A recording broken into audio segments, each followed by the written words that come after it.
Podcasts.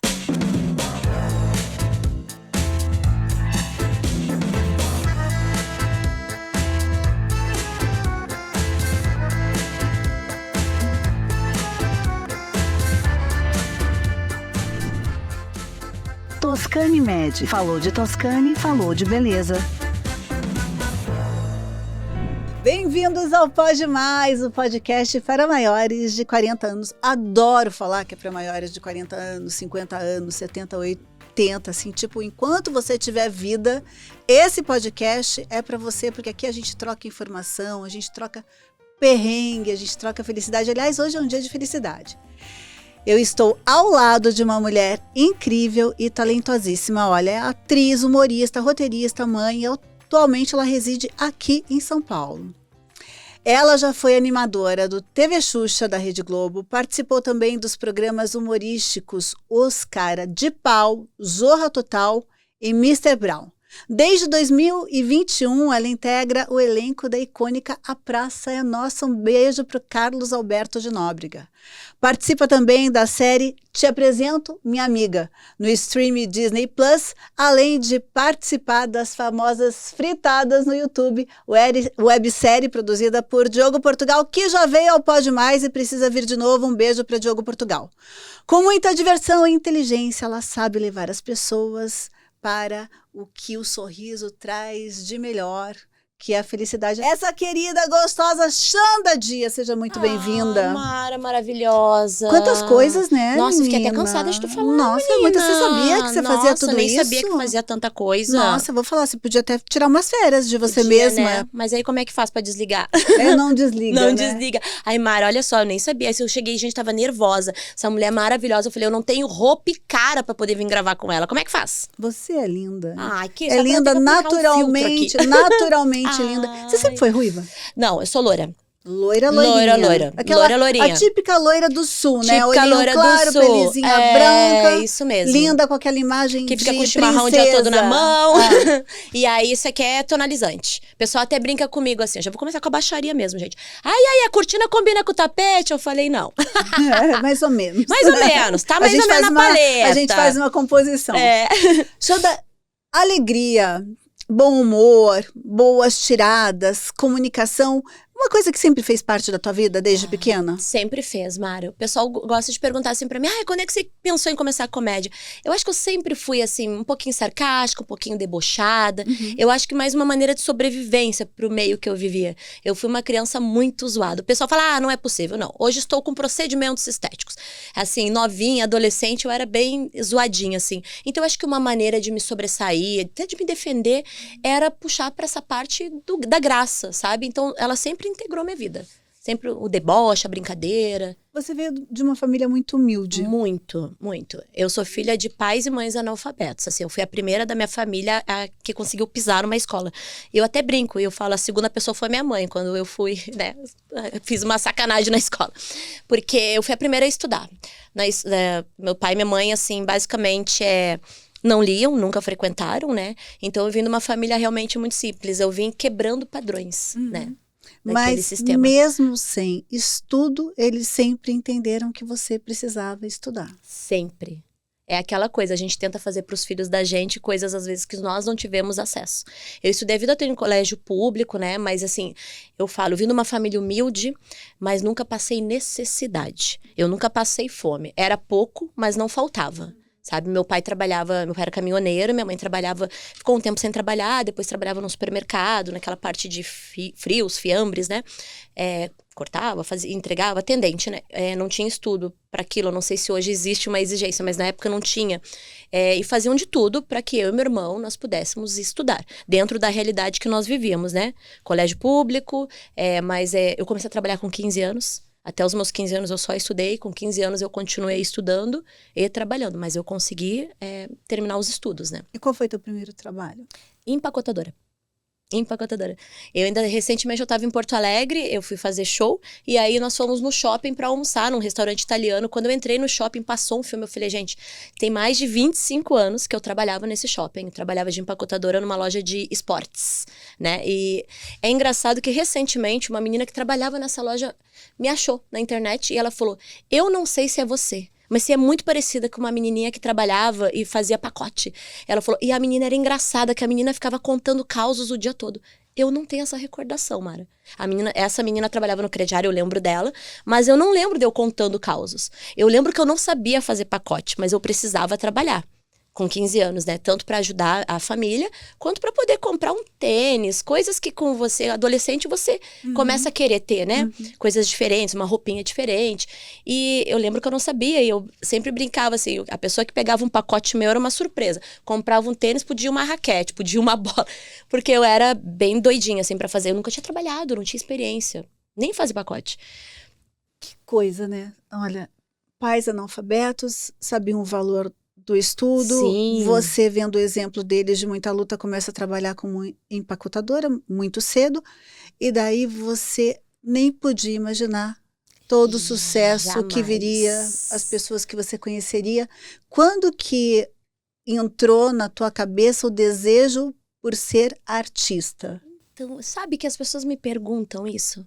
Ah, quando é que você quis ser artista? Todo mundo de criança tem um sonho, né?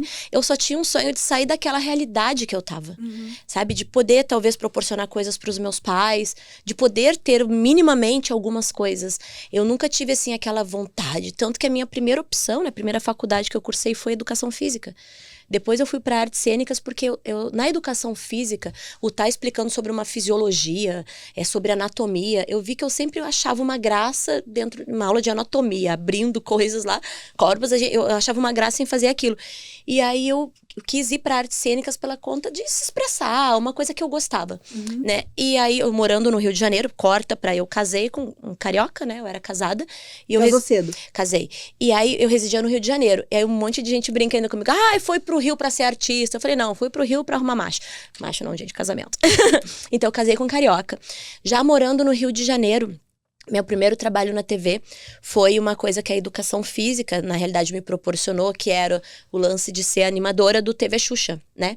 Eu tinha um sonho de conhecer. Por que a educação física proporcionou para você? Porque nós tínhamos aulas de dança. Eu cheguei a cursar 2 semestres também só de dança na faculdade. Tá. Então, eu fui para substituir uma pessoa, uma menina que não podia ir no dia. Eu nem sabia o que era. Eu tinha um sonho de criança, de conhecer a Xuxa. Na época, ela descia no Gigantinho, que era um estádio que tinha no Rio Grande do Sul. E a gente nunca tinha como ir, né? Não sei se o ingresso não dava pra minha mãe comprar. Eu sei que a minha mãe, às vezes, levava a gente até o Gigantinho, eu e meu irmão, só pra ver o helicóptero dela chegando com o Papai Noel. E aí corta pra o dia que me chamaram pra... precisamos de alguém pra quebrar um galho. Você tinha alguém do teu relacionamento que Conhecidos, conhecia? mas assim, eu nunca tinha pisado na Globo, né? E aí, que conhecia, e aí chamou pra fazer uma substituição. Era o dia da estrela brilhar, né? O dia, Mara, eu falo assim, eu teria feito de graça. Mas a hora que eu estou no estúdio, que entrou a minha criança interior, assim, eu falo até hoje, até me dá vontade de chorar. Porque eu jamais... Da realidade que eu saí, eu pensei, gente, olha onde é que eu tô. Tudo bem que é uma substituição que eu tô fazendo aqui. Eu falei assim, mas eu jamais imaginei que eu fosse estar aqui, né? É muito fora da realidade que eu vivia. E eu fiz aquilo tão feliz, que a pessoa... Não que a gente jogue praga, né, gente? Mas não assim... que a pessoa acabou não voltando e eu fiquei até o final do TV Xuxa na Rede Globo. Continuei fixa, né, de animadora. E éramos 4 pessoas, cada um cuidava de uma plateia. Pra mim, aquilo não era um trabalho, porque aquilo era uma realização tão grande. Nisso, eu conheci algumas pessoas dentro do humor, já dentro da Globo mesmo. Aí eu comecei a fazer algumas participações. Fiz algumas figurações e comecei a fazer algumas participações dentro da casa. Aí eu vi uma coisa, o TV Xuxa, ele tava acabando, né, na Globo. Eu falei, eu gosto muito mais de fazer rir do que ficar aqui dançando e coisa. Falei, eu acho que eu gosto disso. Eu acho que é isso que eu quero trabalhar, sabe? Aquela coisa que acende alguma coisa dentro de você. Foi um caminho. Foi. Né? De repente você foi descobrindo o teu talento real ali, onde você se encaixava. Eu falo assim, as pessoas falam, você queria chegar aonde? Eu falo, da onde eu saí, eu já cheguei tem muito tempo. Então, o que tá vindo, pra mim, é tudo lucro. E eu recebo tudo de tão bom grado, sabe? Eu acho que cada coisa tem o seu momento para acontecer. Não que eu não tenha sonhos. Eu tenho sonhos muito grandes até. Mas eu sou muito grata pra cada degrau. Uhum. E assim a gente vai construindo com gratidão, agradecimento, enfrentando as dificuldades que tem. Quantos anos você tinha quando você fez essa participação no Vamos Telexuxa? lá, isso aí foi 2010, temos 14 anos atrás, eu tinha 27. Você já era mãe. Sim, minha filha era bem pequena. Bem pequena. Tinha. Ai, eu tenho que fazer cálculo, que a minha filha tá com 16. Então tinha com 27, a Isadora tinha uns 3 anos, né? Uns 14, A Isadora vai fazer 17. E você ainda estava casada? Sim. Com o pai da sua filha? E sim, eu fiquei casada até alguns anos agora, né? Divorciei mesmo, tem 1 ano e meio que eu divorciei, mas separada eu já estava há algum tempo. Vai fazer 3 anos que eu moro em São Paulo, agora esse mês. 3 anos. E nessa construção, você participa de vários programas, daí você descobre a sua veia humorística, o quanto você gostava de fazer com que as pessoas rissem, mas você também descobre que você consegue escrever, que você pode escrever. Conta um pouco dessa evolução até você chegar em São Paulo. Então, São Paulo eu entrei no stand-up. Nesse período que eu comecei a fazer algumas coisas de humor, eu recebi um convite para entrar na peça, que era uma peça que já era super nomeada, tinha 2 recordes no Guinness, que é o Analista e a Sexóloga. E assim, é uma peça de comédia, né? Era baseado no Analista de Bagé. E eu comecei a viajar com a peça. Aí eu acho que começou um pouquinho a decadência do meu relacionamento, porque eu viajava, né? Final de semana para fazer a peça. Às vezes tinha que levar minha filha, às vezes ficava. Então a gente começou a enfrentar essas dificuldades nesse momento, né? De deixar a mulher crescer, né? Eu tinha essa dificuldade. Então eu comecei a trabalhar com peças de teatro. Com a peça de teatro eu estava super feliz. E eu sempre fui muito expressiva e engraçada de comentar a vida, as histórias. Pessoal, você tem que fazer stand-up. Eu falei, mas que tempo? Porque eu viajo basicamente todo final de semana com a peça, eu trabalhava muito, né? Mas seria legal, escreve um texto. Eu falei, sobre o quê? Sobre alguma coisa que seja você. Então, o stand-up é muita referência nossa. É o meu ponto de vista sobre esse microfone. O teu vai ser diferente, você tá vendo de outro ângulo. Então, por isso que ele é muito particular, né? Eu vi que eu conseguia escrever. Quando eu subi no palco a primeira vez pra fazer stand-up, eu falei, eu quero isso pra sempre. Porque as pessoas não estão rindo de um roteiro, de uma personagem X ou Y. As pessoas estão rindo da Alexandra. Eu não tenho uma insegurança, tipo, será que as minhas piadas são engraçadas? Será que as pessoas vão dar risada? No começo tinha bastante, porque era um ambiente novo, é um trabalho novo, eu não entendi ainda. As pessoas acham, às vezes, que subir no palco é só eu contar uma história engraçada. Mas existe um estudo, uma construção de piadas. Existe um teste, técnicas que você utiliza para poder despertar aquilo ali. Enquanto eu tô te falando o show, a cada tantos segundos ou X minutos, eu tenho que despertar uma risada no público. Então aquilo ali é esquematizado. Eu pego um roteiro, obviamente tem muita parte de improviso, mas a gente estuda para escrever aquilo. Então eu tinha uma insegurança por ser um trabalho novo, mas eu vi que eu gostava muito de fazer aquilo. E quando a gente ama muito o que a gente tá fazendo, você faz com muita verdade. E aí eu fui entrando no stand-up, comecei a vir fazer alguns shows em São Paulo. Na época, o ambiente do Rio ele não era uma cena muito grande. Para eu conseguir fazer, você tem que fazer shows de teste, porque é que nem horas de voo. Quanto mais você tem horas de palco, contando aquelas piadas, mais segura você fica, né? E vai mudando uma coisinha aqui, vê que inverte uma ordem, vai melhorando. Então eu comecei a vir muito para São Paulo. E comecei a fazer um núcleo de amizades aqui. Que é com a Cris Paiva, com a Ariana Nucci, que são as minhas melhores amigas hoje, sabe? E de alguns anos já. Eu comecei a ter esse núcleo de amizades aqui, que serviram posteriormente para minha rede de apoio, que deram todo o suporte para eu conseguir enfrentar a separação, o divórcio para mim, que foi uma situação bem difícil, né? Então, eu tô fazendo essa transição de fazer coisas em São Paulo. Aí participei do programa do Danilo, do Fight de Piadas em 2019, fui vice-campeã do Fight de Piadas. Através do Fight de Piadas, a produção da praça me viu.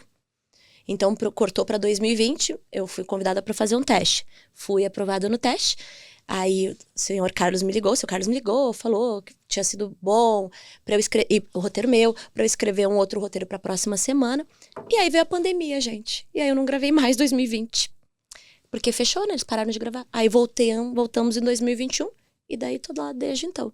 Então, assim, o ciclo da comédia, ele tem isso aí. E nisso vai entrando outras coisas. Entrou o especial da Disney, através dos 4 Amigos. Aí entrou os Fritadas, que eu amo. Eu amo esse humor sarcástico, sabe? Gente, às vezes eu assisto e falo, meu Deus, como que a pessoa... Como é que a pessoa tem coragem? Não, ela de fica falar. ali ouvindo todo aquele falatório. E tem que dar risada. Tem que. Eu fico pensando assim, se o arrebatamento fosse naquele momento, ninguém subia. né?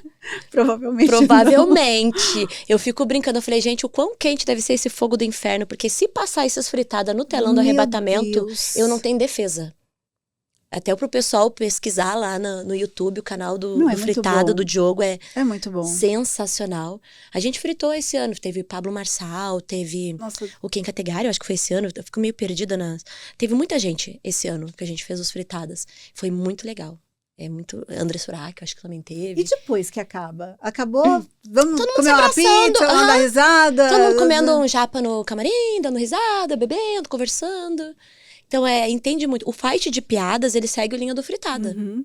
As pessoas, elas pegam muito pesado. Eles fizeram piada com a minha mãe que faleceu. Então, assim, você tem que estar com o psicológico muito inteiro pra isso, tem que né? saber o que você tá fazendo Exato. ali, né? É essa pegada. Exatamente. Né? Então, assim, depois do fight de piadas, o mexer Fritada... até com o que não tem graça pra gente, né? Mas tem graça pro outro, tem graça pro outro. Porque o ponto de vista da dor é diferente, né? A pessoa não tem empatia pela morte da minha mãe. Se ensina que é pra você ter empatia com o falecimento de mãe, porque mãe é considerada um lugar sagrado. Mas nem sempre a pessoa vai ter. E quando se vem o fato de ser piada, as pessoas falam qualquer coisa. E aproveitar as oportunidades. Eu estava assistindo o documentário da Martha Stewart na Netflix. E daí, assim, sensacional a vida dela. Mas tem um momento, depois dela passar por situações terríveis, que ela vai participar de um programa desse. Era com... um roast, tipo assim, um roast, né? Que era com o Justin Bieber. Uhum. E eu lembro do Snoop Dogg, eu lembro de algumas pessoas ali. Mas é bem a cara da Fritada, porque as pessoas falavam só dela. Nos Estados Unidos são roast, que eles chamam. Ela teve que passar por cada um. Uhum. E ela já uma setentona. Fizeram o Fritada do Dedé. Só que daí, eu lembro.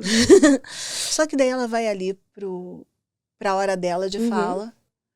E ela dá na medalhinha. E ela consegue, ela faz... As pessoas não conheciam esse lado cômico, sarcástico. Ácido, né? E muito empático, assim. Porque daí as pessoas começaram a rir. E a partir dali nasce uma nova... Martha Stewart, inclusive, ela fez muitas parcerias com Snoop Dogg. Então, não pode perder as oportunidades, né? Eu acho. Cavalo encilhado e oportunidade, ela passa uma vez. Às vezes escolhe se vai montar. Às vezes a pessoa humorista, o talento que for, não se dá a oportunidade de se jogar, de fazer alguma coisa, porque tem tantos julgamentos, né? A gente não pode ter muito julgamento quando o teu lugar é um lugar de exposição. Você tem que ir fazer. Se não der certo, você muda o rumo, né? E sim, às vezes você não tem ideia que você tem aptidão para aquilo. Eu participo da Pracinha também. É um programa de humor infantil, que tivemos um especial no ano passado, e esse ano ele entrou na grade do Mais SBT, né? Que é o stream da SBT. Nós gravamos 2 temporadas em janeiro desse ano, próximo janeiro nós vamos gravar 3 temporadas, né? Também, porque vai alimentar o Mais SBT. Eu nunca tinha escrito para criança. Eu escrevo um dos quadros da Pracinha e eu participo também do elenco, do quadro Coisa de Irmã. E eu pensei assim, gente, será que eu tenho aptidão para escrever para criança? Tudo bem que eu tenho a minha parte materna, eu sou mãe, eu consumi muitos produtos infantis por conta da maternidade, mas a ponto de escrever humor para criança, será? Porque eu escrevo pro Fritada também, né? Quando eu vou participar, então eu fiquei pensando. Muito opostos. É muito oposto, né? Então eu pensei, vou me testar. Eu lembro que eu estava de férias, eu levei o notebook, eu busquei muitas fontes de referências do que criança ri hoje, porque minha filha já é adolescente, e eu consegui. Funcionou. Então eu não tinha ideia que eu tinha uma aptidão para escrever coisas, humor para criança. Então é muito distante uma coisa da outra. Mas dentro da Xanda, que da Alexandra, eu consigo fazer isso. Teve medo também de aceitar o desafio e falar, eu vou fazer. É uma coisa que eu não tenho, assim, eu posso, se você me chamar pra fazer qualquer coisa, tipo, que nem eu tava comentando com você, eu trabalho com a Kátia Damasceno no podcast, eu nunca tinha trabalhado com podcast. Eu não sei fazer, mas eu sou uma pessoa disposta, eu vou dar um jeito de aprender. E eu vou tentar fazer da melhor maneira possível, porque todo o trabalho que eu faço eu tento entregar com o máximo de excelência que eu consigo. Porque eu gostaria que fizesse isso pra mim também, e eu imagino que a vida é uma troca. Você tem um lado empreendedor? Tenho. Isso é... Tenho, mas eu acho que isso é nato. É nato. Eu acho que... Eu já ouvi muita gente falando assim, eu não gosto de trabalhar com vendas. A gente tá se vendendo o tempo todo. Quando você tá falando do seu trabalho, quando você tá falando da sua maternidade, sei lá, de qualquer coisa, você está se vendendo. Como pessoa, para, sei lá, um intuito de estipular ali uma relação afetiva, de amigos, ou como profissional. Então, nós trabalhamos com venda o tempo inteiro. Então, eu acho que, assim, as pessoas, elas têm um lado empreendedor. Só que se você não botar a lupa nele, ele não vai... Se você não botar água, não cuidar, ele não cresce, né? Xanda, e com beleza? Você é uma mulher de 41 anos. Você é uma mulher de 40 mais. Pouquinho. 40 mais, eu tô no 40 mais, eu adoro esse mais. Pouquinho, 40 mais. Eu vou usar esse mais até os 49. Quando você fala de rotina, assim, de cuidado, de beleza, você tem? Você gosta? Tenho, assim, alguns cuidados. Por exemplo, minha vida é muito corrida. Eu faço show quase todos os dias. Aí emenda, maternidade, tudo junto. Gosto de cuidar da pele. Protetor solar eu não abro mão. Protetor solar é uma coisa, faça sol, faça chuva, estou com protetor solar. Não durmo de maquiagem. De jeito nenhum. De jeito nenhum. Sempre retiro toda a maquiagem. Gosto de usar eu brinco com as minhas amigas, uns creminhos pra dormir, e procedimentos, né? Sim. Eu falo assim, a gente começa a perder colágeno, né, gente? O que a gente faz? A gente compra o colágeno, né? A gente repõe o colágeno. A gente repõe o colágeno. Aí fiz Ultraform esse ano, fiz Sculptra, eu acho. Ou não, Radiesse. Fiz o Radiesse, maravilhoso. Assim, preenchedores já tem mais de 2 anos que eu não faço. Até vou fazer agora, vou dar uma lapidada nessa cara de Chevette pra ver se eu fico parecendo uma Hilux. Você tá linda. Algumas coisinhas. E Botox eu faço já tem algum tempinho. Mas nada que tire muito as minhas expressões, sim, principalmente. Porque você precisa de eu todas preciso elas. disso por conta da comédia. Eu vou falar de uma coisa de beleza pra você que você não conhece. Está no ar o nosso Minuto Beleza. Depois de um dia cheio, corrido de trabalho, tudo que a gente quer é desacelerar, não é verdade?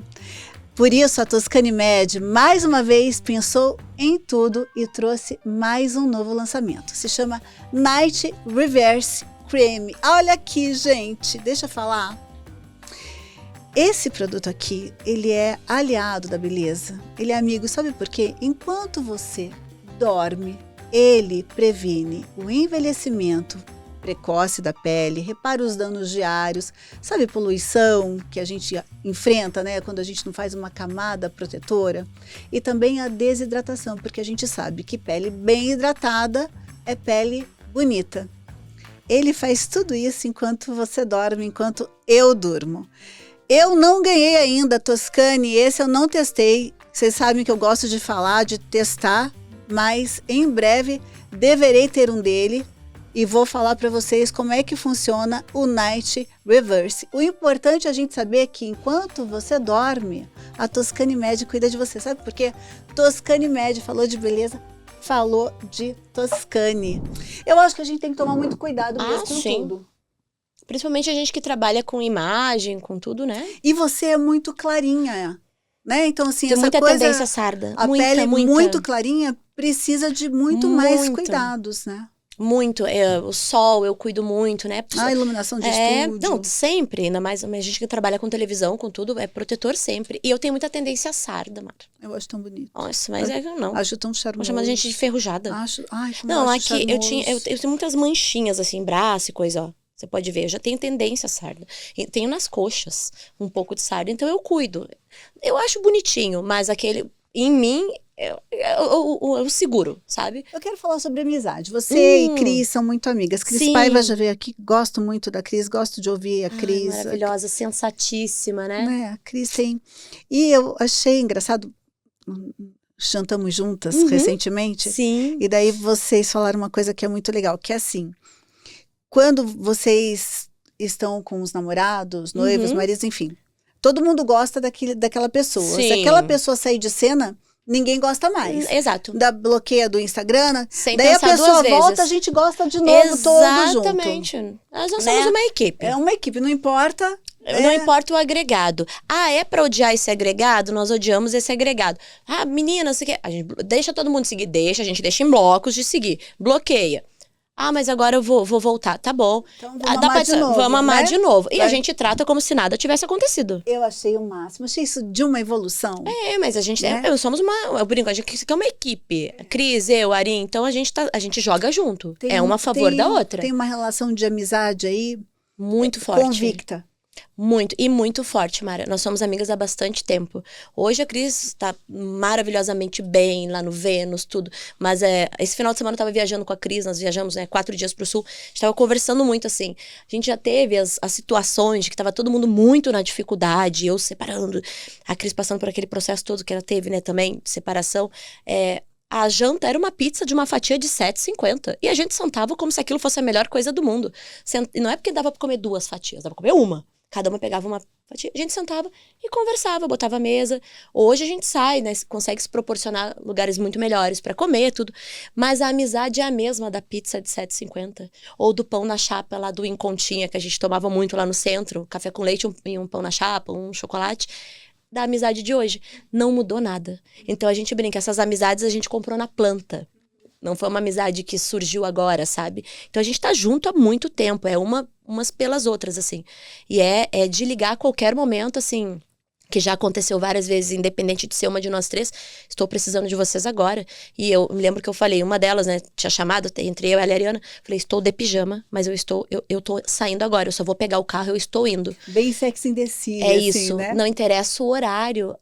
Nós temos um grupo, e fora o grupo, quando a gente não consegue se ver, é chamada. A gente faz questão de uma estar muito ativa na vida da outra. Porque na vida corrida, a Cris principalmente, meu Deus, a correria absurda, né? Todos os dias. A gente faz questão de fortalecer esses laços. Porque quando aperta o sapato, é com aquela rede de apoio que você conta. Eu acho que a gente, no caminhar, e principalmente ao amadurecer, a gente descobre que nós temos poucas amigas. Pouquíssimas. Né? Às vezes, por grandes períodos, a sua casa fica muito cheia, Exato. Você tem muita gente em volta, Quando dependendo você do seu tem trabalho. algo para oferecer, né? que seja, né? É porque são os interesseiros, né? E depois você percebe que você vai contar mesmo ali com Dizem que é um funil, né? 2, 3 amigas. Olha, se tiver 2, 3, já tem Já é bastante, né? bastante. Porque 1, 2 amigas que você sabe que torcem por você, que te Sim. querem bem. Como é que você fez para lidar nesse tempo de tudo, né? De carreira, de se separa. Foi tudo junto. Cria uma adolescente, trabalha bastante, se descobre. Como é que você fez para lidar com essa relação da mulher que às vezes é tão competitiva, que falta tanta solidariedade? As pessoas falam de sororidade. Sororidade é o cacete na grande maioria das vezes, né? Não é tão fácil assim, é muito bonito falar, poucas pessoas praticam. Normalmente seu problema é seu problema. Né? Eu vou falar um termo bem chulo, tá, gente? Já peço perdão pro início aqui, porque a Mara sabe que eu sou baixo calão, viu? Eu e as meninas, a gente fala muito. Tem muita gente pregando de sororidade, principalmente na internet. A sororidade, as mulheres devem se unir. Mas aí tem pessoas que pregam tanta sororidade, o limite da sororidade é o negócio do homem casado. Prega sororidade e sai com os caras que são casados. Que sororidade é essa? Ela é seletiva? Não é? Então, é uma sororidade que machuca. Que machuca? Né? Machuca aquela mulher que tá em sofrimento. E, porque não é minha amiga, eu não preciso ter sororidade. Não, amor. Se você tem que ter sororidade, é com todo mundo. Todas as mulheres. Em todas as camadas da sua vida, né? A profissional, para você não puxar o tapete. Exato. Né? Agora fica levantando muita bandeira que não, a sororidade, não aplicar aquilo na tua vida, nas tuas relações, é de uma hipocrisia. Assim, eu me fortaleço muito com os meus laços. A Cris e a Arin são pessoas da minha convivência de trabalho. Então, assim, a gente não fica batendo na internet a sororidade, mas a gente se ajuda de uma maneira absurda. E a minha maneira de ajudar as pessoas, as pessoas às vezes não são nem amigas, mas conhecidas, que eu sei que às vezes estão em dificuldade, ou estão precisando, ou são talentosas. Entender que às vezes não existe só... Isso, ao meu ver, a competitividade tem espaço para todo mundo. O sol nasceu para todos, a sombra só para quem tá trabalhando. Sabe? Então, entender isso é uma coisa que eu aplico na minha vida. E eu posso ser responsável pelo que eu faço. Eu não posso ser responsável pelo que os outros fazem. E aí é aquela questão que a gente estava conversando. Eu entender que aquilo não me gere um sofrimento. Né? Eu tô dando aquilo. Se ela não tá me dando aquilo, é uma pessoa que eu não quero próxima. Né? Então, é a verdade dela com a minha verdade. E tem a coisa da competência, do talento, que ela é fundamental. E tem a falta de competência e de talento, e daí a pessoa precisa de outras estratégias. Sim. Né? Exato. No mundo artístico, assim como no mundo do empreendedorismo, assim, né, nas empresas, nas corporações, isso existe. Você Muito. sente muito isso Eu na tua sinto. atividade Eu profissional? sinto. Eu sinto assim, não sei se muito, mas eu sinto o suficiente pra enxergar, né? Eu já me senti incomodada por isso, por ver pessoas às vezes pegando atalhos mais fáceis de chegar em determinado assunto. Eu brinco muito assim que eu só tenho a força de vontade, que salta lento e uma garrafa d'água pra tentar chegar lá, sabe? Porque eu vou indo pelo meu trabalho.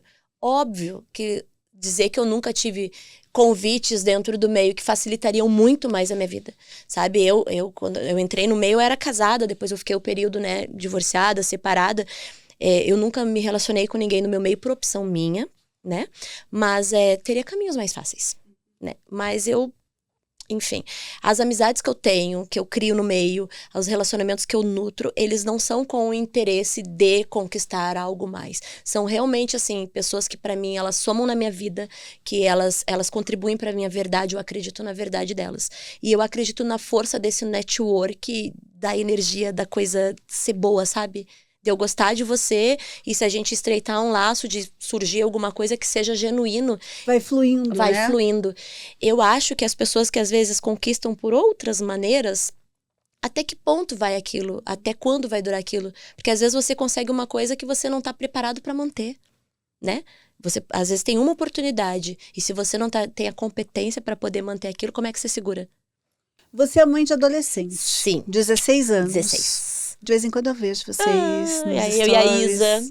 Ela é uma boneca. Beijo, Isa, pra você. Teu lugar é de mãe ou é de amiga? É dos dois.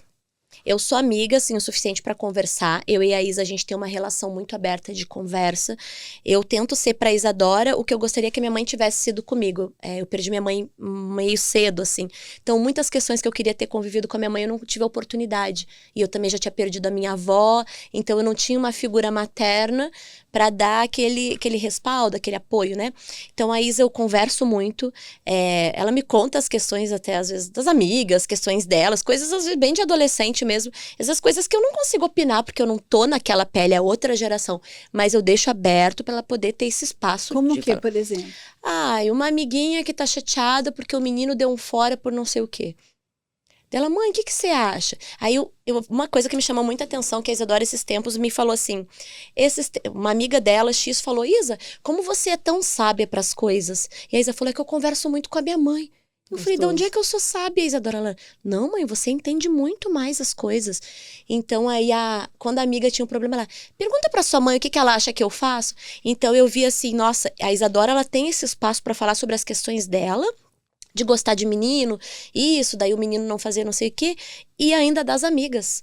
A amiga talvez não tenha esse espaço que a Isa tem. Eu vi o quanto é importante ter esse apoio, sabe? Então, eu deixo muito aberto. Agora, questões das exigências. Eu tô ajudando na formação de um ser humano. Então, eu falo assim, eu sou a mãe que dá muito carinho, eu dou muita palavra, mas eu faço a cobrança. Não a cobrança exacerbada, sabe? Mas a cobrança até eu falo assim, Isadora, se me acontece qualquer coisa da noite pro dia, você tem que saber se virar. Ela, mas eu falei, mas você tem que saber se virar. Tipo, arrumar uma cama, É fazer isso. comida, É isso. saber a hora de estudar, saber Porque a eu hora falo de... assim, eu não quero que você passe trabalho. Se me acontece alguma coisa que você precise ficar com alguém, você não pode ser um fardo pra ninguém. Falei, você tem que saber fazer as suas questões. Que seja arrumar o seu quarto. A Isadora é muito, muito inteligente, muito estudiosa. Ela não me dá trabalho nenhum, Mara. Com notas, com estudo, com nada. A minha briga às vezes com a Isadora é o seguinte, vamos viajar, segunda-feira então você falta. Não vou faltar. Eu falei, mas Isa, segunda... mas aí eu vou perder a aula, porque ela não gosta de faltar. Sabe? Imagina, adolescente, 16 anos, vamos ficar um dia mais no Rio de Janeiro? Ai, que delícia! Não, Né? não, vamos ter que voltar e não podemos voltar tarde, senão eu vou chegar cansado e no outro dia eu tenho aula cedo. Responsável. Muito. Então, assim, só que também... Vai ser uma adulta bem-sucedida. Amém. Eu falo, é desde pequena. É desde pequena essa corda um pouquinho apertada pra estuda. Eu falo, você tá com 16 anos na sua idade, Aparece aquelas coisas de manhã, na sua idade eu já trabalhava. Eu falo, você não tem a obrigação de ter que trabalhar. Eu tinha que trabalhar. Eu falei, olha que benefício que você tem de poder trabalhar posteriormente numa coisa que você quer. Porque eu tô trabalhando muito para nós. Eu deixo muito claro, o que eu tô fazendo é para a gente. Então, assim, e ela é muito fonte de apoio para mim também. Mãe, como é que foi o show? Bom show. O dia que eu estreiei meu solo, eu lembro que eu até me emocionei, ela fez um story, ela falou assim... Minha mãe ficou agora 1h20 no palco, contando a vida. Ela falou, minha mãe é muito meu orgulho. Nossa, eu saí do palco, sabe? Então, assim, ela admira o meu trabalho, a força, sabe? Ela fala, nossa, minha mãe trabalha muito. E ao mesmo tempo, por exemplo, dá valor. Tipo, hoje é dia de semana. Eu vou sair daqui, eu falei, vamos tomar um café mais tarde no shopping? Ela, vamos. Porque final de semana, geralmente, eu tô fazendo show. Então, a gente tenta conciliar dentro da loucura que é a rotina, momentos nossos. De assistir um filme, de conversar, a gente troca muito. E isso a amizade que eu tenho com a Isa, assim, ela é sensacional. Eu sou muito orgulhosa de ter sido assim, de estar sendo uma contribuição para a formação de um ser humano incrível, sabe?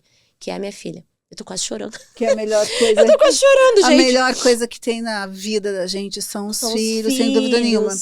Vamos falar de dor de amor, que eu sei que você já passou. Eu acho tão legal quando a gente fala sobre o amor doer e depois o amor nos encontrar, e você reencontrou. Você reencontrou um amor. Eu não acho que que você não sabia que era te amava. Conta essa história que ele é muito boa. É, muito boa, né? Gente, eu vou contar a parte engraçada, porque você sabe que eu sou toda trabalhada no deboche, né?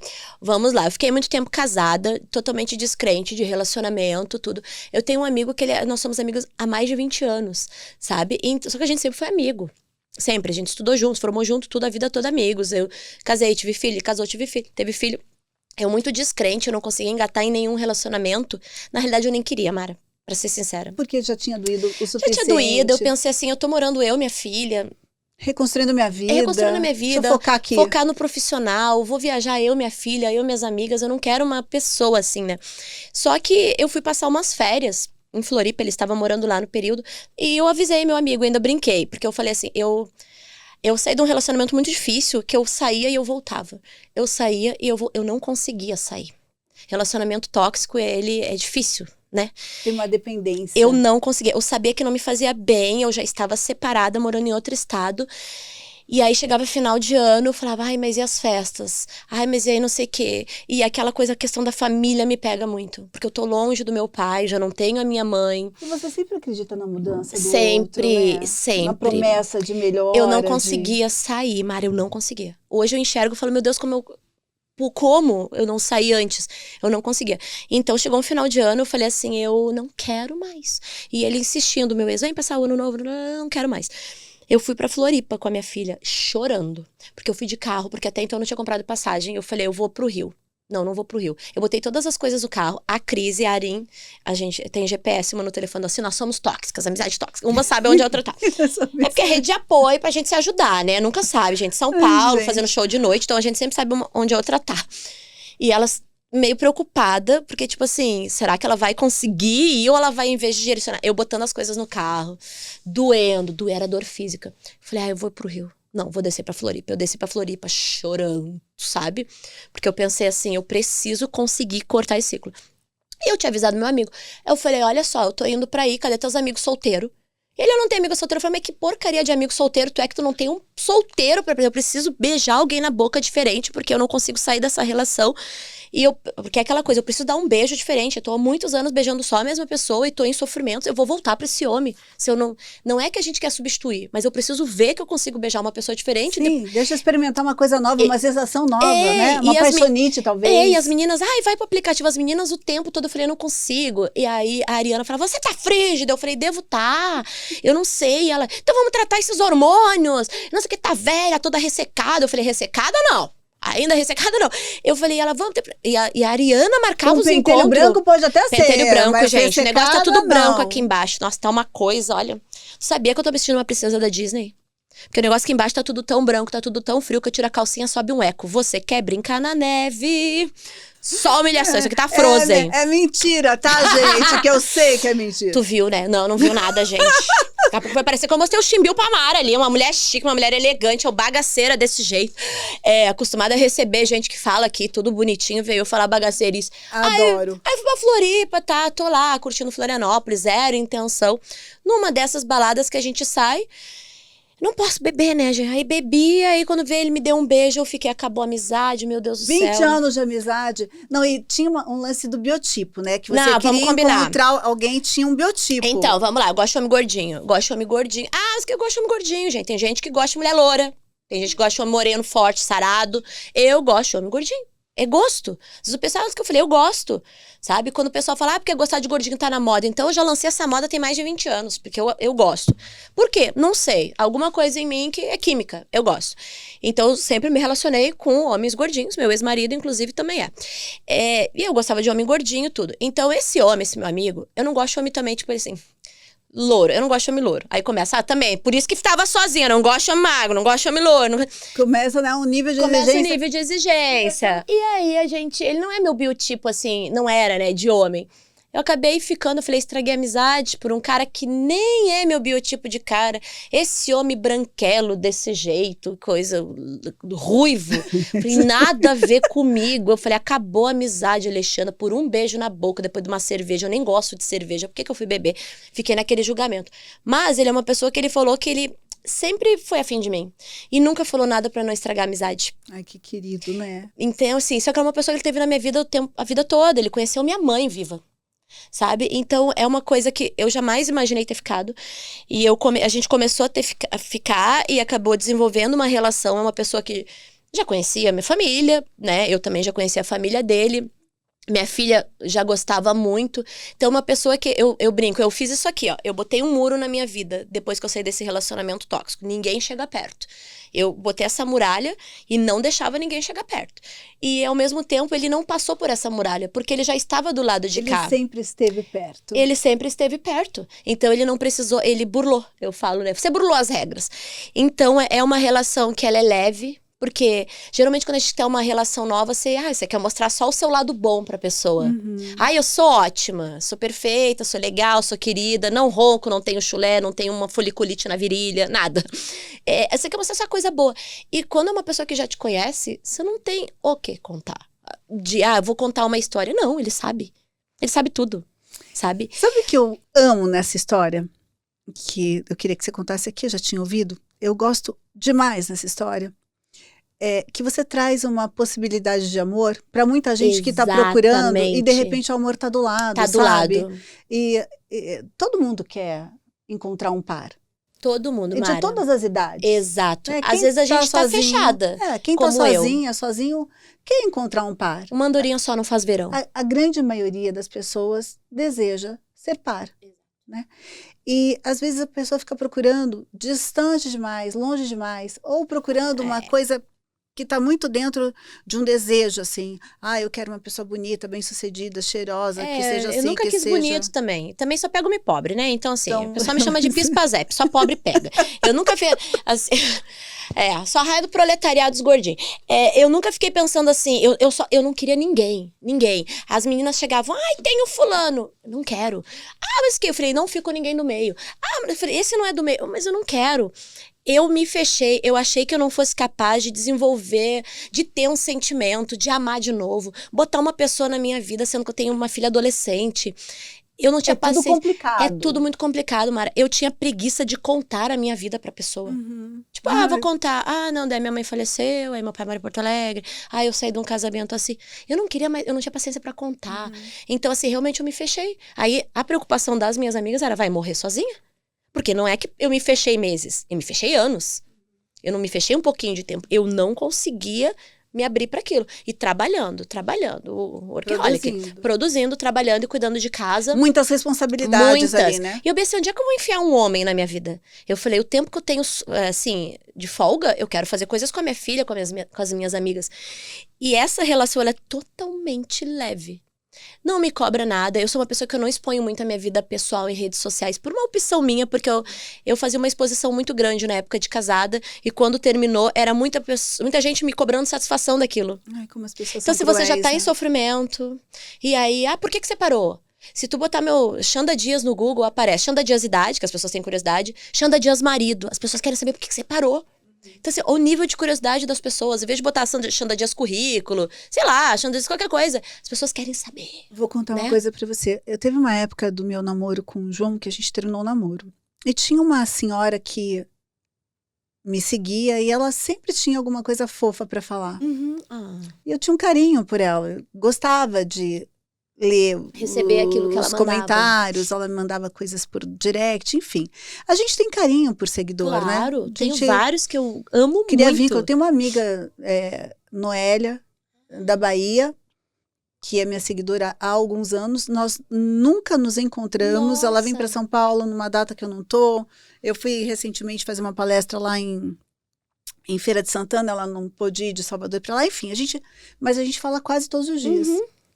É muito legal. Fala por WhatsApp, por Cria um direct. vínculo, né? Um carinho. E eu lembro dessa senhora. E daí nós terminamos o namoro. E daí ela escreveu assim para mim: você é muito mentirosa. Meu Deus. Porque alguém que falava tanto sobre amor, alguém que amava tanto, como é que pode As pessoas, né? Julgando. vocês terminarem? Meu Deus. Zero empatia com a dor, né?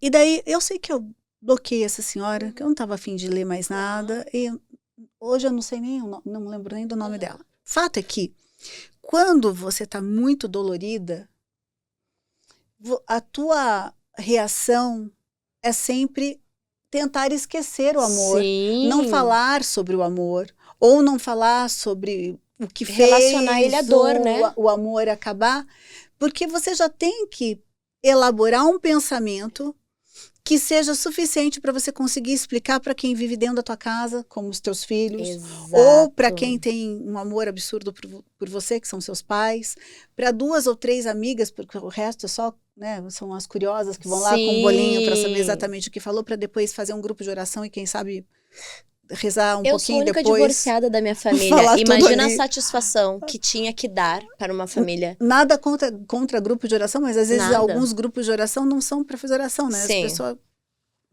faz oração e depois vamos resolver a vida do próximo. É isso. Então, assim, falar sobre a dor de amor é uma coisa Doído. difícil. A gente precisa de um Difícil. tempo e a gente vê muitos casais, né? Recentemente a gente teve a Cíntia Chagas separando É verdade. do marido, um casamento que durou tão pouco. E daí ela acabou dividindo, mas ela também demorou para fazer Sim. isso. Deve ter feito também porque, sei lá, né? Às vezes a pressão, às vezes o desejo também de você falar, não, gente, para de massacrar, vamos falar Chega, né? aqui a real do que está acontecendo. Toda história tem muitos lados. Falta aqui, ter que explicar para o outro é muito chato. É muito. Né? É As pessoas não muito. deviam fazer isso uma com as outras. Mas por que você separou? Seu ex-marido é tão bonito. Realmente, meu ex-marido é um homem bonito. Mas e a sua família ali? Assim, eu cheguei a ouvir, Mara. É normal do homem trair, é normal da mulher perdoar. É assim desde que o mundo é mundo. Eu falei, quê? Eu Então falei, tá. não. Tanto que quando eu separei, meu pai queria que eu voltasse a morar em Porto Alegre. E eu fiquei assim, não. Eu vou pra São Paulo. Vou continuar minha vida. Eu já tô vivendo agora até aqui. Oi? É Né? a proteção, né? Porque eu sou a única mulher separada da minha família. Você imagina isso? E a minha mãe já é falecida, então a responsabilidade que por mais que meu pai não expressasse, mas na cabeça dele caía a responsabilidade. Eu com uma filha ainda a 1.000 quilômetros de distância. Você imagina? Sem um parente Não, e pra falar cá. sobre isso hoje, né? 2024.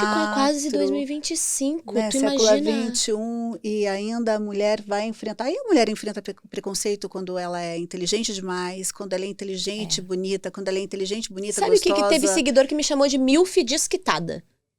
Olha essa milf desquitada. Eu fiquei assim. Falei, gente, não é possível. As pessoas, elas vêm com maldades, entendeu? Aí tem um outro que fala, marido traiu porque também, olha as piadas que ela conta. Quer dizer, não interessa, a culpa é sempre nossa. Vai achar um Agora jeito. acha um jeito de culpar. De culpar. Mas quando a gente coloca isso num contexto de mundo, são muitos os preconceitos Muito. gerados em função da imagem da mulher. Pois que triste Sobre ainda, né? o que ela estampa, a cor do cabelo, o formato do corpo. Tudo. Né? Desde a mais exuberante, a mais gostosa, a mais magrinha. Como você veste. A pessoa gorda, a forma como ela fala, a forma como ela se expressa, se ela é bem-sucedida. Sempre tem uma desculpa bem-sucedida, porque... Se ela tem um par assim, daí é porque às vezes atribuem a culpa do homem, e apagam o sucesso e o empenho, a inteligência da mulher, porque aí tem o X que faz tal coisa pra... Sempre tem alguma coisa. Eu brinco muito assim, eu trago pro palco, por exemplo. Se eu subo no palco sem uma maquiagem, tô com o cabelo preso e coisa, o pessoal, nossa, relaxada, né? Pô, não passou um batom nessa boca. Sim. Pô, custava ir com as olheiras, custava não sei o quê. Se eu subo assim. Aí se eu subo muito maquiada. Nossa, mas olha a vaidade. Tá pra contar piada ou pra fazer desfile? Tá bom. Nunca tá bom. Nunca tá bom. Nunca. Quando eu comecei a fazer stand-up, eu cheguei a ouvir de um comediante já muito antigo que falou assim, você não pode fazer com a blusa aí que tá parecendo decote, vão olhar mais o decote que as piadas. Isso criou um padrão na minha cabeça que até hoje eu não consigo fazer show com a barriga de fora, nem tem que ser tudo mais fechadinho. Não, minha vida pessoa física eu consigo usar. Agora, palco, eu não consigo. Está um calor, eu tô meio fechada porque eu me sinto desconfortável.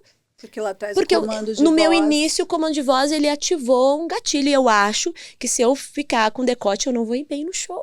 Imagina. E aí eu vejo as meninas super livres, fazendo show com short, com top. E eu falei, gente, eu queria tanto. Eu não consigo ainda. Isso é uma coisa que eu trato na terapia. Quer dizer, uma pessoa que não faz parte da minha vida mais, né? Lá atrás, há anos, falou isso e um julgamento que criou em mim mesma. Sabe quando as pessoas falam, porque tudo tá melhorando? Sim, tudo melhora o tempo todo e a gente também vai se colocando e as nossas dores vão servindo de degrau. Claro. Né? E você vai subindo um degrau após o outro, você vai sabendo onde colocar esses desconfortos também. Porque todos eles têm um lugar. E o principal lugar é o seu. Né? O lugar que você ocupa sempre vai ser a tua referência, nunca o lugar por onde o outro te olha. Sim. Né? Porque você estava até falando que o stand-up é falar sobre o acontecimento agora. E daí você fala assim, eu vou falar desse microfone aqui, que vai ser uma fala diferente da tua, porque você está em outro ângulo e olhando. Então, a gente precisa desse olhar para a nossa vida e é fazer que nem avestruz, né? É olhar para a nossa vida, entender quem a gente é, o caminho que a gente está, e parar no agora e botar a cabeça dentro da areia. Porque se você ficar ouvindo também muitas pessoas, as referências, com rede social, os nãos, então... né? Não, rede social é muito cruel. Rede social é muito cruel. Eu não respondo hater, é muito difícil eu responder hater. Bloqueia, muito, né? De vez em quando é uma vontadinha. Às vezes, quando eu tô com tempo, que às vezes é bem raro. E tem hater que é inteligente. Eu respondo. O hater inteligente, você fala assim, nossa, tem aqui uma sedução de inteligência. Se ele colocou assim, porque tem algumas coisas muito engraçadas. Muito. Que a gente lê e fala, não, sou uma pessoa muito inteligente vai tecer isso, né? Porque pra escrever. Tem umas coisas, eu geralmente não respondo. Agora, quando eu tô com muito tempo, sei lá, tô no aeroporto, esperando um voo, tô ali, então, entediada, e entra. Aí, às vezes, a pessoa tem um azar, sabe? Aí eu respondo. Daí eu respondo, mas daí eu também não... Na medalhinha. O quê? Nossa! Mas aí eu faço assim, ó, o demônio desce no ouvido e fala, vai, filha, faz teu show. Aí... Mas é difícil. Eu não respondo, eu deixo. Porque se a gente adoece, a internet ela adoece, né? Eu acho a internet sensacional, assim, a quantidade de portas e como veículo de informação, né? Hoje tudo gira em torno da internet, usada pro bem. Mas ela tem a parte tóxica porque ela deu voz ao idiota. Qualquer idiota pega aqui, e aí ele tá lá na PQP e ele manda uma mensagem pra você aqui. E né?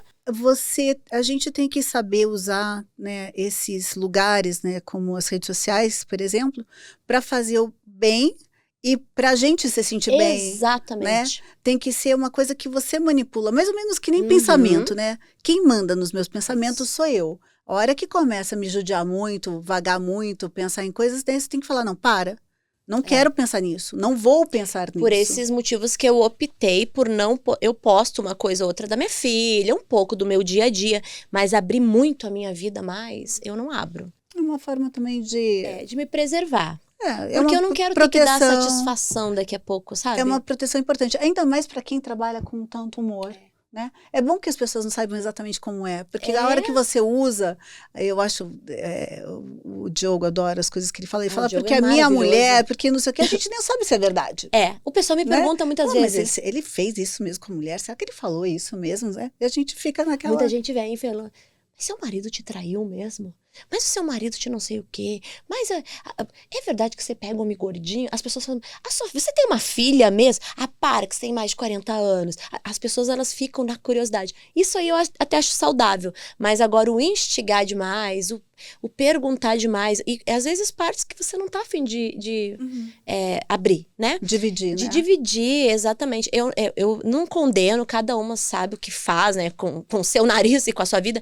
Mas, tipo, eu vejo, às vezes, até amigas conhecidas que fazem exposição de tudo na internet. Eu te dou esse anel, olha, o fulano fez isso. Aí fez uma cartinha, mostra tudo. Você abre uma brecha, um leque de informações para as pessoas virem com tudo em cima de você. Eu também acho que as pessoas que fazem isso são as pessoas que aguentam, porque tudo tudo é sobre isso, Tudo né? é sobre isso. E você é culpado, e você é julgado. Você traz para a tua realidade também o quanto você consegue carregar Exatamente. de peso. Eu não né? consigo. Então, eu não consigo. E tudo bem. Eu não consigo. Né? E eu não consigo fazer muita exposição. Eu posto uma coisa ou outra da vida pessoal, brinco muito com o seguidor, gosto de responder, assim, né? De interagir. Eu gosto da interação. Com as pessoas. Eu sou, sabe? Eu demorei a aceitar isso, mas eu sou. Você é muito carinhosa. Eu gosto. O que a gente pode esperar para 2025? Além da praça e a nossa. Vamos ver. Eu tenho tanto projeto, tantas coisas que eu quero fazer e que estou tecendo para fazer. Tem coisas que talvez aconteçam, não tenho certeza ainda para 2025, mas um projeto bem legal junto com a Ariana e mais com outra Beth Moreno, mais outras mulheres assim do humor muito legal, questão de televisão também, mas ainda não posso falar porque ainda não temos certeza, né? É em fase de projeto. Rodar com o meu show solo, que se chama A Mercê da Própria Sorte. Por que é a mercê da própria sorte? Porque meu pai fala que uma mulher sem um homem é uma mulher à mercê da própria sorte. Então ele deu o nome do meu show. Olha, você nem precisou pensar muito, já tava mas pronto. Olha só, veio de graça esse show, achei maravilhoso. Eu também, eu sou toda de Vida Me Surpreenda, trevo de 4 folhas. Já coloquei um trevo de 4 folhas lá. O designer fez, ficou ótimo. Então eu vou rodar muitos lugares do Brasil com o show solo, que eu conto trajetória, o fato de ser mãe. Não é um show só para mulheres, é um show para homens e mulheres. Falo de muitas coisas e também questões pontuais, de muitos assuntos que estão falando na semana eu trago pro palco também, né? Então nunca um show é igual ao outro. A praça também, a gente volta a gravar 5 de fevereiro. Temos a Pracinha também, que a gente vai ter 3 temporadas da Pracinha também pro ano que vem. E bastante show, bastante saúde, se Deus quiser. Como é trabalhar com Carlos Alberto de novo? É sensacional. Mário, eu sou bem suspeita, sabe, pra falar. Eu falo assim, se eu depender de puxar saco, eu tô ferrada, que eu não sou de puxar saco de ninguém, eu não consigo. Mas é muita escola, sabe? E trabalhar na praça com o Carlos Alberto me acende a criança interior. Porque eu lembro eu lá em Porto Alegre, numa televisãozinha, assistindo a Praça é Nossa, Velha Surda, Lafon, Golias, com a minha mãe. Jamais. O dia que eu fiz o teste pra praça, eu falei, seu Carlos, só de acharem que talvez eu tivesse capacidade de trabalhar aqui, eu já ganhei na vida, na loteria. Porque da onde eu saí, eu jamais imaginei que eu fosse ter possibilidade de sentar no banco, de contar alguma coisa, sei lá, de ser engraçada, enfim. É o maior programa de humor que a gente tem na televisão brasileira, né? Icônico, de tantos anos que tem, né? Já tá na 2ª geração o programa. E poder fazer parte disso, né? Pra mim, assim, é demais. É uma realização. Agora eu acho que é o contrário, né? Agora conta para trás aonde eu cheguei aqui na frente, né? Não é mais assim, não sei como eu tô aqui. Agora olha, eu tô tanto aqui que eu posso olhar para essa menina, né, empacotadora dos 15 anos e falar para ela, olha onde é que a gente tá. Tanta angústia, tantos pensamentos, mas olha só. As pessoas às vezes perguntam assim, Mara. Te falei que ia dar certo? Aí, as pessoas falam assim, se você pudesse mudar alguma coisa, eu não mudaria nada. Porque tudo que eu passei, todas as etapas, a empacotadora, eu trabalhei de panfleteira, muito tempo também. Então, assim, a empacotadora, a panfleteira, a personal trainer, todas essas versões de Alexandra, elas fazem a Alexandra hoje, fazem a Xanda hoje. A Xanda que tá no palco, a Xanda que tá na TV. Tem que abraçar muito essa Xanda. Então, assim, eu sou muito feliz. Eu não mudaria, talvez se eu mudasse alguma coisa lá de trás, eu não ia chegar aqui. E talvez se eu mudar uma coisa agora, vamos mudar o que aconteceu semana passada, eu não chego onde eu tô querendo ir. Então, assim, eu acho que tudo faz parte do processo. Eu abraço todas essas versões de Alexandra, essas dificuldades superadas em superação e não superadas ainda. Eu entendo o processo de que cada uma tá tendo. E eu vejo isso como parte de um bem maior, sabe? que pra mim, além do trabalho, de estar realizada profissionalmente, é a minha felicidade. É uma coisa que me deixa feliz, o meu trabalho, ele me deixa feliz, ele me realiza. Inegociável. Vamos fazer um Exato, bate-bola? vamos. Ai, que medo. Qual o maior desafio no humor hoje?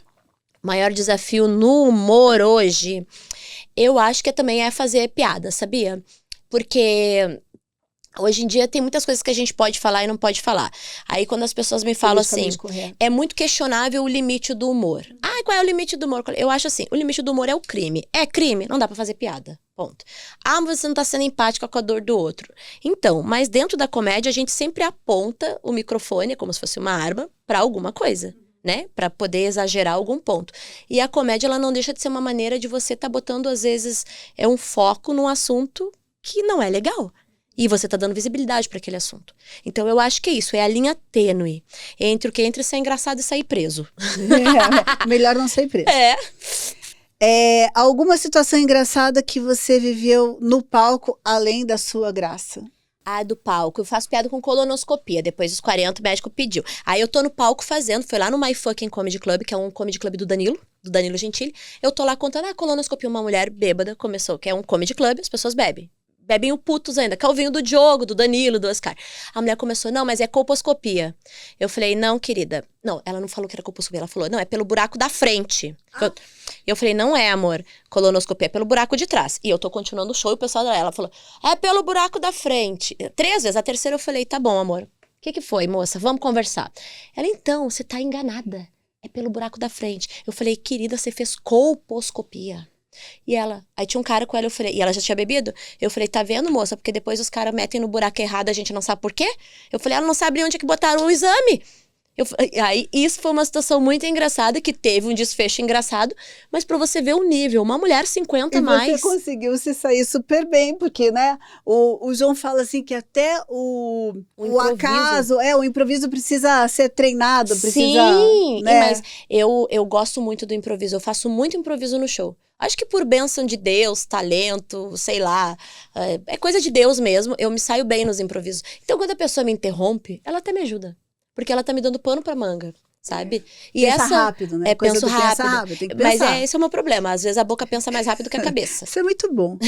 Quem te inspira na comédia? Eu sei que tem muita gente, mas vamos falar de uma pessoa. Eu vou te falar a minha primeira referência da comédia. A minha mãe. E não era comediante. Minha mãe, analfabeta, contava 1 hora de piadas. Minha mãe assistia um programa, os Trapalhões, qualquer coisa, e a gente se reunia, às vezes, no sítio da minha tia, e aí ela parava, e minha mãe era bem loura, o olho bem azul, tudo que ela contava 1 hora de piada de loura, que ela ouvia. Então você vê memória, o quanto a arte é importante. Uma mulher analfabeta ter a capacidade de contar 1 hora de piada. E não era o mesmo repertório. Num próximo encontro de família, agora vamos contar piadas de papagaio. Tem gente que tem essa facilidade. Exato. Né? E uma vez me perguntaram, qual foi a sua referência de comédia? Eu falei, eu parei pra pensar, qual foi a primeira pessoa que eu ouvi contar uma piada? Foi minha mãe. E você imagina assim, sem todo o respaldo, o apoio, né? Pra poder ler, pra poder escrever, pra poder estudar. Imagina se tivesse tido acesso. O que talvez não teria sido, né? Então, pra mim aquilo assim era quebra paradigma, sabe? Quebra tudo, né? Você vê aquela mulher gaúcha, do interior, de um ambiente totalmente machista da época dela, né? Pra época dela, contando piadas. Divertindo a família. E eu penso, exatamente, aí eu penso assim, a minha mãe fazia para a família aquilo. Então, pra mim, ela é uma referência. Ela veio quebrando padrões sem querer, por diversão, por achar engraçado contar piada, sabe? E ela achava o máximo, ela mesma ria, e as pessoas riam muito. Ela contava muita piada em português, na época falava também. Então, é minha mãe. A minha mãe é, assim, a minha referência. Ela não é profissional, nunca foi profissional, mas ela é uma pessoa que ela veio rompendo barreiras. Ela trouxe alegria em vários momentos. Exatamente. Né? É a sensação. Nos momentos tristes que nós tínhamos da realidade que a gente vivia, sabe? E ela conseguia levantar todo mundo. Olha, isso é para ficar aí no nosso coração.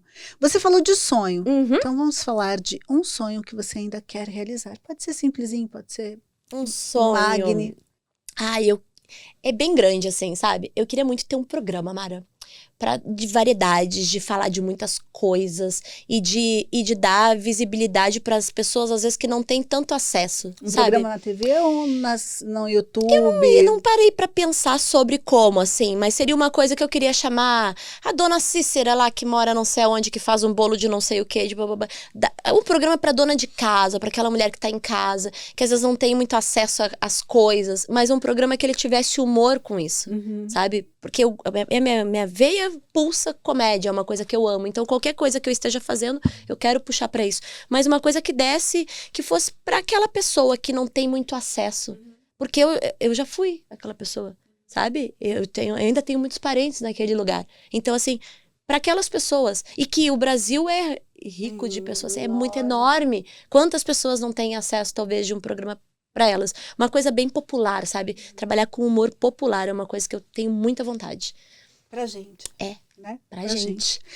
E última pergunta do nosso bate-bola, e essa é importante. Como você vê o espaço das mulheres no humor em cima do palco? Eu vejo como fundamental. Assim, e a mulher, ela é engraçada, porque os homens se vestem de mulher pra fazer graça. E quantas a gente conhece que fizeram muito sucesso se vestindo de mulher. Então, eu vejo cada vez crescendo mais, né? É uma coisa que, assim, a comédia é um reflexo da sociedade. A nossa sociedade cada vez está tendo mais juízas, mais advogadas, mais médicas, mais apresentadoras. E isso reflete na comédia também.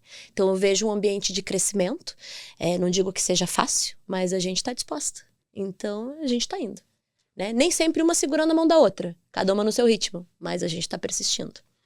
Eu seguro na sua. Ai, muito obrigada. Maravilhosa. Nossa, tá passando beleza aqui, ó. Estamos passando aqui, ó. Foi um prazer maravilhosa. te receber.